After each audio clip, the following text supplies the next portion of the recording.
So చాలా మంది రైతులైతే అడగడం జరుగుతుంది. అన్న మిరప పెట్టుకొని 15 రోజులైంది, 20 రోజులైంది, నెల అవుతుంది. మొదటి దఫా ఏ ఎరువులు పెట్టుకుంటే మంచిదని చెప్పి చాలా మంది అడగడం జరుగుతుంది. మొదటి దఫాలో డీఏపీ పెట్టుకోవాలి. దీనివల్ల డీఏపీ గనక ఒక ఎకరానికి కట్ట చొప్పున గనక పెట్టుకున్నట్లయితే ఈ కాండం అనేది గట్టితనంగా వచ్చి చాలా స్ట్రాంగ్గా ఉండే అవకాశం ఖచ్చితంగా ఉంటుంది. రేపొద్దున మీరు 20-20 లేదంటే 14-35 అలాంటివి కానీ లేదంటే వేరే ఇంకేదైనా పెట్టినప్పుడు ఆ కాండం అనేది గట్టిగా ఉండకపోవడం వల్ల తుఫాన్లు కానీ గాలిదుమ్ములు కానీ వచ్చినప్పుడు ఇక్కడ జట్లు కూడా చీలే అవకాశం ఉంటుంది. కాబట్టి ప్రతి ఒక్కళ్ళు కూడా మొదటి దఫాలో డిఏపి అనేది ఎంచుకోవడం అనేది చాలా ఇంపార్టెంట్.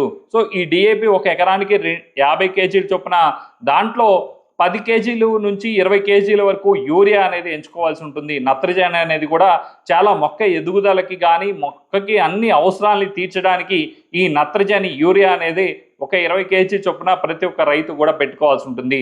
దీంట్లో గనక ఒక ఎకరానికి 5 కేజీల చొప్పున భూ కమాండర్ అనేది ఎంచుకుంటే సో ఎక్కువ రోజులు అనేది మీ మొక్కకి ఉన్న అంటే భూమిలో ఉన్న ఎన్పికేని, మాలిబ్డినం, ఐరన్, జింకు సో ఇవన్నీ కూడా వేరు వ్యవస్థకి మొత్తాన్ని ఒక చోటకి చేర్చి మొక్కకి అందించి ఎక్కువ రోజుల వ్యవధికి న్యూట్రియన్స్ అన్నీ కూడా మొక్కలో ఉండే విధంగా ఈ భూ కమాండర్ అనేది చాలా బాగా ఉపయోగపడుతుంది. అందుకే మీరు ఒక ఎకరానికి డిఏపి ఒక కట్ట చొప్పున, యూరియా అరకట్ట చొప్పున, భూ కమాండర్ అనేది 5 కేజీల చొప్పున కనుక మీరు పెట్టుకుంటే 40 నుంచి 45 రోజుల వరకు కూడా మొక్క చాలా హెల్తీగా ఉంటుంది.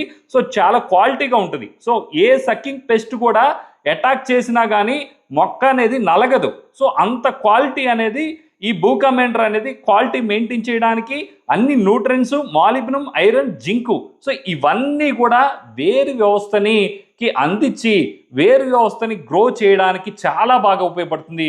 సో ఇవాళ పత్తి పంటకి కూడా పెడుతున్నారు, వరి పంటకి ప్రతి ఒక్క రైతు పెడుతున్నారు, మిరపకి పెడుతున్నారంటే దానికి కారణం ఏంటి అంటే ప్రతి ఒక్క రైతు దాంట్లో ఉన్న క్వాలిటీని గ్రహించడం జరిగింది. అందుకు మాత్రం ఇవాళ భూ కమాండర్ ఎక్కడికి వెళ్ళినా భూ కమాండర్ పెట్టండి ఇంకొక 10 మంది రైతులకి చెప్పడం జరుగుతుంది. ఎందుకంటే ఆ క్వాలిటీ అనేది ఎక్కువ రోజులు మన్నిక ఉంటుంది.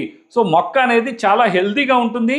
ఎలాంటి పెస్ట్ దాడి చేసినా కానీ మొక్క అనేది నలగకుండా, వైరస్ని రాకుండా మొక్క అనేది చాలా స్ట్రాంగ్గా, దృఢత్వంగా ఉంటుంది. అదే మీకు ఎన్పికే లాంటివి అధికంగా పెట్టినప్పుడు ఆకులు అనేది పల్చగా ఉంటాయి. అదే మీకు భూ కమాండర్ పెడితే ఆకు క్వాలిటీ ఉంటుంది, ఆకు మందంగా ఉంటుంది.